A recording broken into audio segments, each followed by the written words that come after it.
Welcome to Camp Constitution Radio with your host, Hal Shurtleff.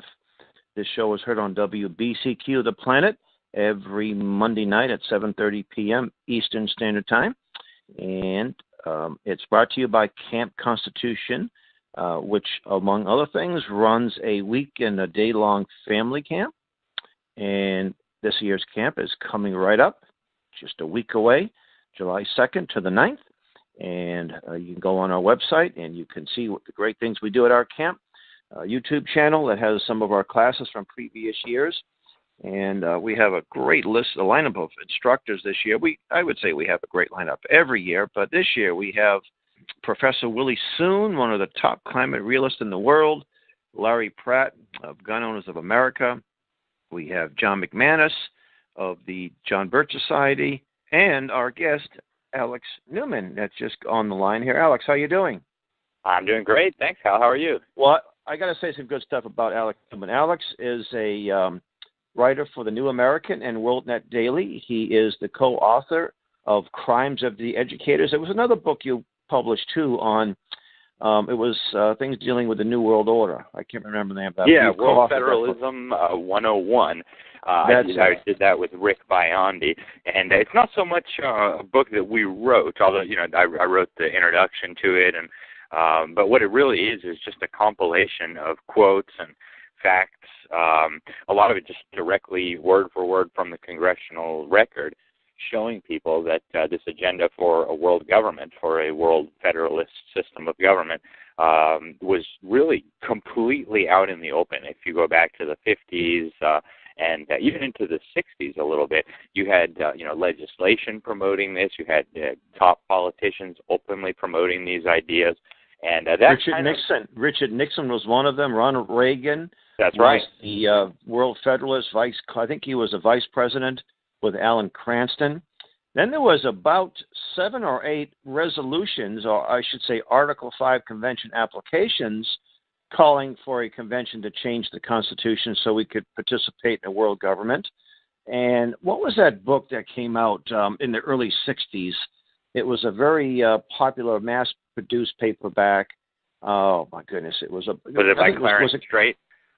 No, that was one of them, Clarence Strait. That was Atlantic Union Now. That was earlier. Mm-hmm. This one was about world government, and it was actually, there was a little colony in southern New Hampshire, not too far from where our camp is, where, they had these meetings of the minds, these globalist types.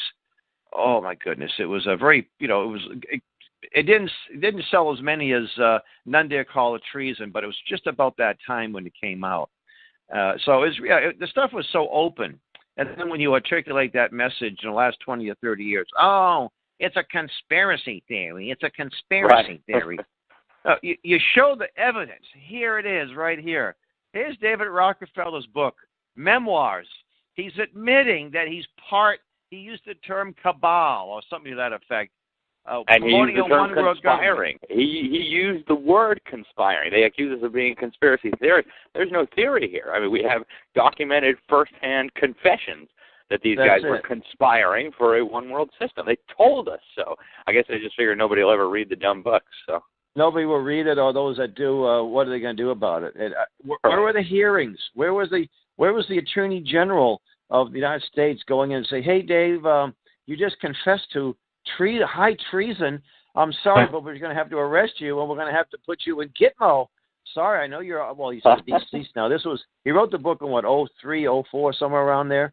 I think so, yeah. It was published in those years. Yeah. He was still a young guy in his late 80s, for goodness sakes. Spring chicken. I'm sure they could have found a nice, comfortable cell to put him in, So, but I think the main reason why I wanted you on the show today, you've been a guest in the past, I think we talked about Common Core, is that the Paris Accords, and I believe you attended that meeting 2 years ago in Paris and reported on it, and I'd like to talk about, and it was very interesting that, the fact that Trump pulled out of it, at least for now, all the liberals thought the world come to an end. So tell us about the meeting, the constitutionality of these accords, and whatever else you want to add.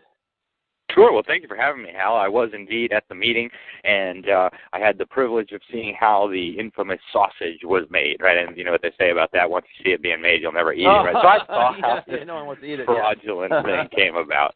It was really crazy, Hal. I mean, when I tell some people about this stuff, they're like, no way. But one of the first things that happened when I got there, I got a press release from the G77 plus China. This is basically an alliance of tin horn dictators plus communist China, you know, bigger than a tin horn dictatorship. 134 of them in all. So basically every Islamist socialist dictatorship you could think of, plus some, you know, technically non-dictatorships, but, you know, corrupt third world regimes that have kept their people in poverty through big government and corruption and things like that. So they came together, and it really read like a ransom note to me. They basically said, we want $100 billion per year in a green climate fund, plus it needs to go up after 2020, and if we don't get that $100 billion a year, we're out of here. And they said, you know, climate reparations, you mean old Western countries, you guys have been releasing CO2 for so long, and that's why you guys are so rich and we're so poor, so now we demand, you know, a piece of the pie. And so, you know, Obama, of course, was more than happy to surrender our tax money, and so were most of the Western so-called leaders. And so that was really a, you know, very fitting start to this whole charade, if you will. From there, it only got more and more ridiculous. They said, oh, well, we agree that we're going to keep temperatures within 2 degrees Celsius. Yeah, I mean, stuff that's, when you realize the level of understanding of climate science, I mean, you just have to kind of burst out laughing at this nonsense. But, you know, the long and the short of it was they knew they could never get a treaty through the U.S. Senate. In fact, plenty of senators had announced that. They said, you know, all you world leaders, you know, you guys can do whatever you want. This is not going to be binding on the United States. The U.S. Senate is never going to approve this. And if the Senate doesn't approve it, it's not even a treaty. But they went ahead anyway, and they acted like it was settled law. So sometimes they called it a binding treaty. Sometimes they used Obama's term. He called it an executive agreement because that allowed him to bypass the Senate, or so he thought.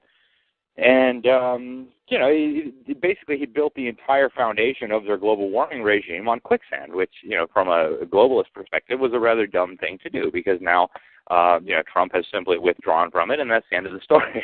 I mean, there's nothing they can do about it. And I should point out that even if the U.S. Senate had decided to go along with this charade and had ratified some kind of fraudulent document like this, it would still be unconstitutional, right? I mean, the founders, Thomas Jefferson, was very clear. You know, you can't give new powers to the federal government by ratifying a treaty. You have to go through the amendment process, and there's no federal power for, you know, to do what Obama had promised he was going to do in this agreement, you know, regulate CO2 emissions and. I have to say, God bless the founding fathers. They gave us the Electoral College, and they gave us a very difficult threshold to a supermajority to pass treaties and to add amendments. So they were very far-seeing people. They were. You know, they would. You know, if it weren't for that, there would have been all kinds of crazy amendments in treaties if it was a simple majority. And that's an important point.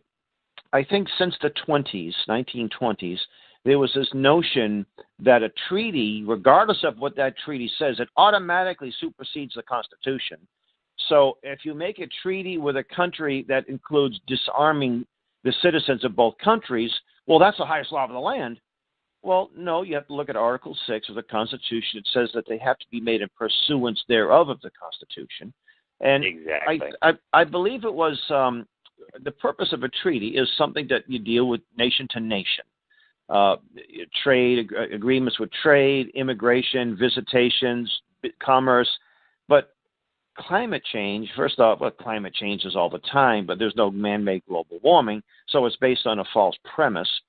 But what makes these agreements more wicked, evil, is that they can be implemented locally by the local liberal towns or cities. And when you say this is a UN program, there's no UN plot here. You mean to tell me that the bike paths are a UN plot? Ha ha. Well, you know, not so much a UN plot, but it's something that was formulated at a UN gathering, whether it be Agenda 21 in Rio or the Paris Accords. Now, what was the UN's hand in the Paris Accords? Well, the UN basically served as, first of all, the forum to negotiate all this. It was also going to be the custodian, because the way this worked was basically they call it the National nationally determined intended contributions to stopping global warming. And so under the structure of this, each government was supposed to come up with whatever they were going to volunteer to do for global warming. And so Obama's pledge was, we're going to cut man-made CO2 emissions. I think he said, I forget the exact numbers, but I think it was 28% by, whatever it was, 2025. 2030 or something crazy like that. Yeah, exactly. I don't remember the exact numbers. And so the idea was that then Obama would go to the UN, tell them, hey, this is what we intend to do to rein in global warming. And then the next time around, so every 5 years, they were supposed to come back with, they called it a ratcheting mechanism. So every time they met back again, they were supposed to come up with new and improved ways of stopping alleged man-made global warming. And so Obama gave all kinds of promises, right? He basically said, well, China, you guys can do whatever you want. India, you guys can do whatever you want. We in the United States, we are going to slash CO2 emissions, which, of course, as he admitted early on, would cause electricity rates to skyrocket, would cause the prices of everything to skyrocket because everything requires energy. And in exchange, we get nothing except we have to write humongous checks to this green climate fund to pay off the third world dictators so that they would play along with this whole scam. And the other thing would be acres and acres of solar panels and a lot of deforested mountainsides, mountaintops full of these wind turbines. That's what we're bird choppers, I call. Exactly. Bird choppers, yeah. It's all so absurd, Hal. And you mentioned Willie Soon. He very much understands how absurd all this is, and I've interviewed dozens and dozens of climate scientists, including many who've actually served on the UN IPCC, and some of them have just resigned. They said this is a gigantic fraud. I pointed out massive errors in this thing, and they wouldn't even correct them. So, it's a pretty giant fraud. Trump did a very good thing by quitting this monstrosity. Unfortunately, in my opinion, he didn't go nearly far enough.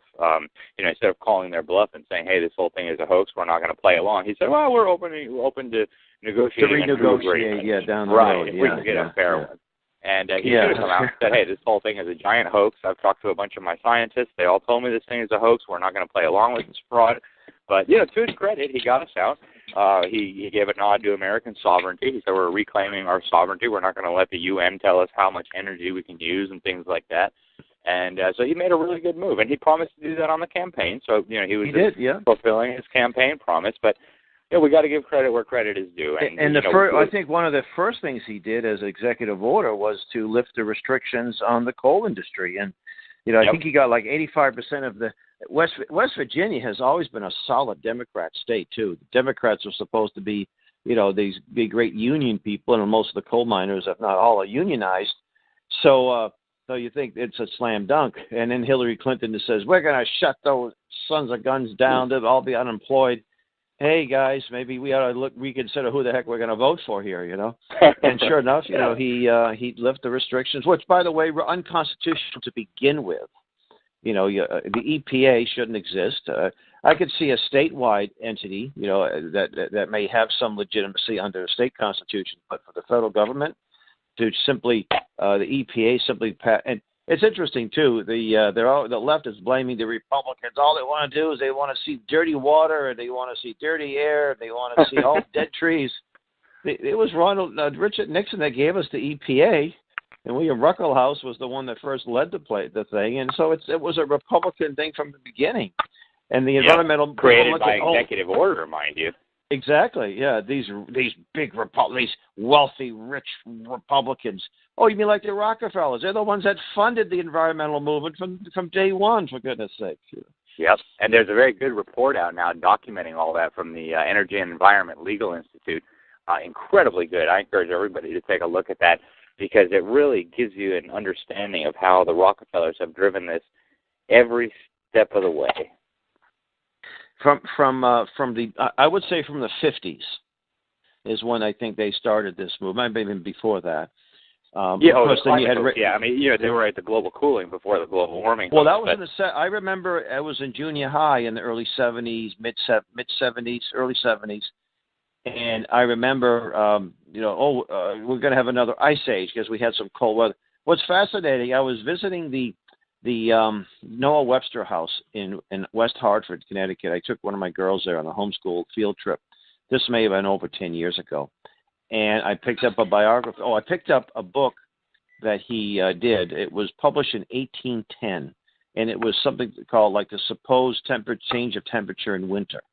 I said, this is interesting. Let me check this out.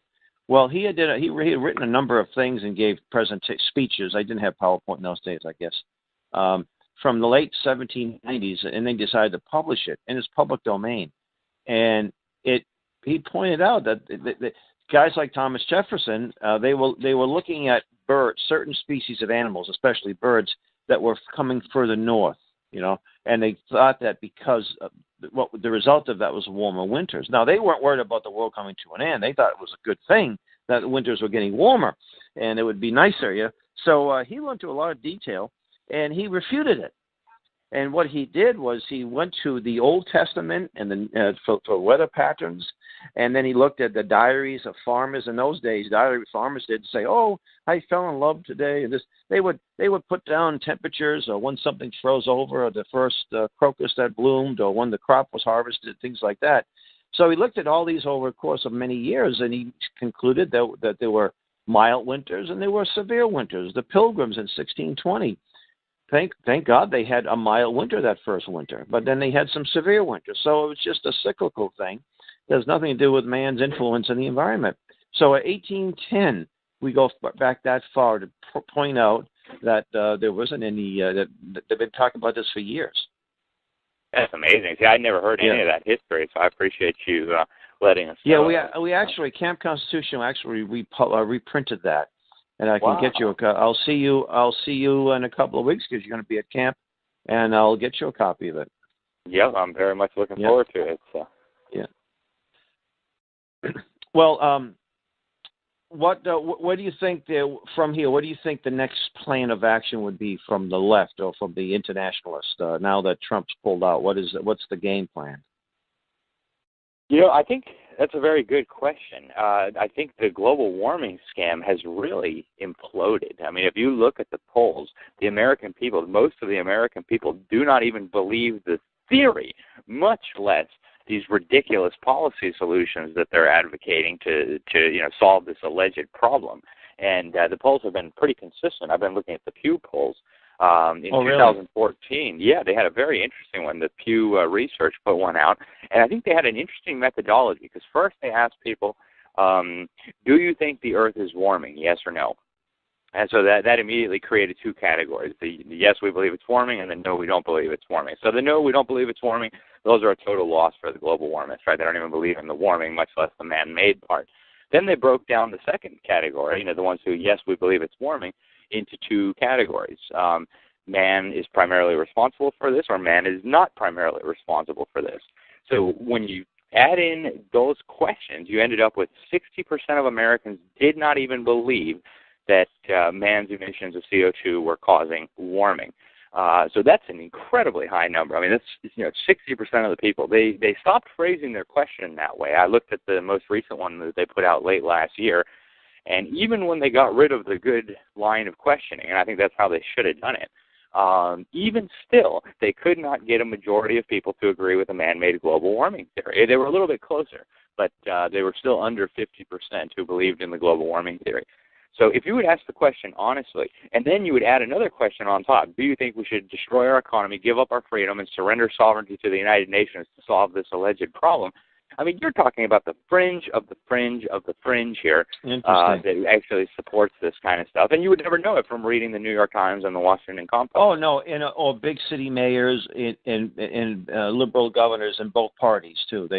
I think it was Charlie Baker's a governor here in Massachusetts, where I'm from. Now, I know Maine's governor isn't buying into this baloney. Governor LePage, where the show originates up in northern Manchester County, they're not buying that baloney. But the city, mayor, if you go to any big city's website, you'll see that climate action, climate change, and all this stuff. In fact, the Rockefeller Foundation is partnering with Boston, and this thing they call Imagine Boston 2030. Boy, it sounds so warm and fuzzy, doesn't it? How will Boston look in 2030? What will the population be? I had interesting, we had the church I attend, that my family attends, the pastor had a friend of his, and their job was to, they used to start churches, and he's talking about the churches in the big cities. And he said, and I don't think he was. I didn't get a chance to talk with him, but I don't think he really understood. He wasn't trying to expose Agenda 21, but he says as cities go more vertical, there's fewer churches. So as the populations of inner cities and big cities rise, there's fewer churches.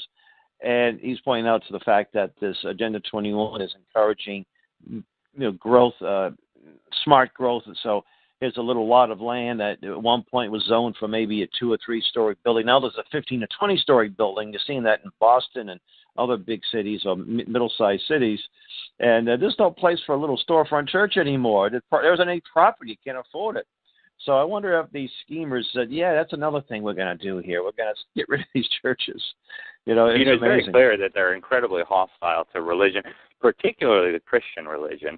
If you look at their program, it's essentially, an effort to repeal the book of Genesis, right? God told us to be fruitful. Oh, we can't be fruitful. Oh, no, we got to be fruitful. No, we have to be sterile. Right, exactly. And then multiply. Oh, goodness, don't even get them started on the multiply. They consider humans to be a plague on the earth.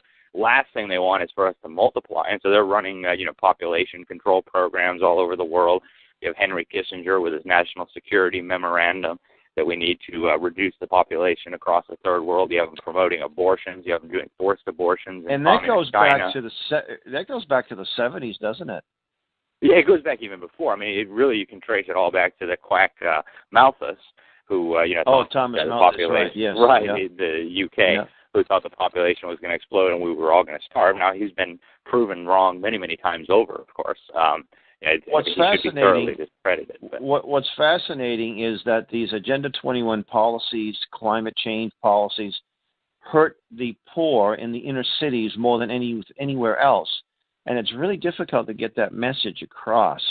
The same thing with open borders. You have a low-paying job, but it's a job, and then you've got someone who is illegal that gets the job, so they don't need that low-paying guy who's a U.S. citizen. They can't afford to put him on the rolls. And that's a tough nut to crack. And, we're making a little progress here in Boston. I know other people. It's important to reach out to people in the inner cities, and because but it's kind of interesting. I've been involved with a pastor in the Dorchester section of Boston, and there was a parking lot that was a crack house, an abandoned 3-family home, and a storefront. The city tore it down. The property was abandoned, and they made 25 years ago you couldn't give that property away. They didn't even bother paving it, and now it's worth $25 million. If the city wants to sell it, I said to the pastor, I said, why don't you just tell the city, look, you gave the Muslims a sweetheart deal. Why don't you give me the same deal? But in that same neighborhood, there's a bike path on the street, and we had a little outreach event, protest awareness, and I'm on the street for about an hour and a half. Not one bike went by me, and this was rush hour time. It's just incredible. It's really the rail trails are another thing too. And the rail trails. Well, what's wrong with having nice little bike trails where there used to be train tracks? Well, because you're interfering with people's private property. You have these easement restrictions, and you got a lot of towns that have all kinds of sidewalks. Why do you need to have a trail when you just go for a walk in your neighborhood? But it's all part of this. I guess it looks good on the resume if you put a bike path here and you put these rails to trails and put a bike path on that busy road. See, Boston had to lower its speed limit from 30 to 25 in densely populated areas now because people are getting killed on these bikes. I would love to see a good study on that. My good friend, Dr. Shoa too. I mentioned these bike paths and so forth. So he gets a little research and he finds that the number of people getting killed on bikes has gone up whatever percentage. And he showed me a couple of stories of well-known Boston two well-known prominent doctors from Brookline to their hospital. It's a 10-minute bike ride. They got clobbered on because there's a lot of dense traffic on roads that weren't designed for to have a lot of bikes on. And it's and now they're dead, and their global footprint didn't make much difference. It's amazing how some very intelligent and bright people can fall for something like this. Yeah, it is pretty incredible, and I think unfortunately, with this UN Agenda 2030 moving forward, we're going to see a lot more of these crazy policies, and with the quality of our so-called education system. I'm not sure it even deserves to be called an education system. We're going to see a lot more gullible people willing to buy into these things. And so our job, of course, is getting, in one sense, harder, right? I mean, the indoctrination is becoming more extreme. The dumbing down is becoming more extreme. The illiteracy is spreading. But on the other hand, we also have, new tools available to us. So, it's a race against time now between those who value freedom and truth and justice and those who want to build a totalitarian global system in which they can literally tax the gas that you exhale, CO2, the gas of life. So, and by the way, coming down to the wire. So. We've got 4 minutes left, so I want to talk a little bit about your book that you co-authored with Sam Blumenfeld, Crimes of the Educators.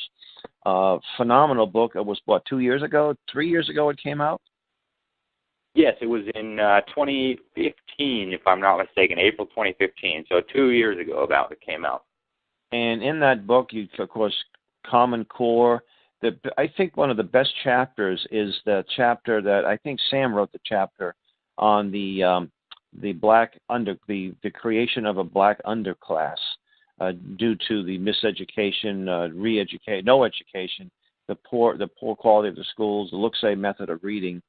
And so just talk a little bit about the book the next 3 minutes. I know you can spend 2 hours on the book, but I think I'd give you a little chance to do that. And by the way, if you have any copies, bring them with you to sell at camp, because I'm out of them. So. Okay. Well, I will be more than happy to bring some up with me. Thank you, Hal. And you're right. I could talk for 2 weeks about this, not just 2 hours. There's just so much crucial information in there. Thanks in part to Sam, I've come to realize that the education battle is maybe the most crucial of all the battles, because if the globalists, if the establishment gets to brainwash 90% of America's youth, assuming we continue voting, inevitably this is not going to end well.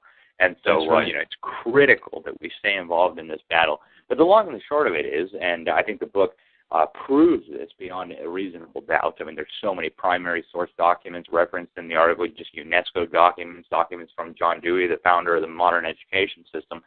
But the long and the short of it is literally designed to do what it's doing, and that is to mass produce illiterates, people who despise Christianity or who think Christianity is ridiculous, people who believe in socialism and reject individualism, people who have no knowledge of the Declaration or of Independence or the Constitution or the concept of God-given rights, and people who are, frankly, easily misled, easy to manipulate, and who will even eagerly demand their own enslavement. And as we can see all around us, this has been pretty successful now. The federal government's own numbers show that most Americans can barely read, if that.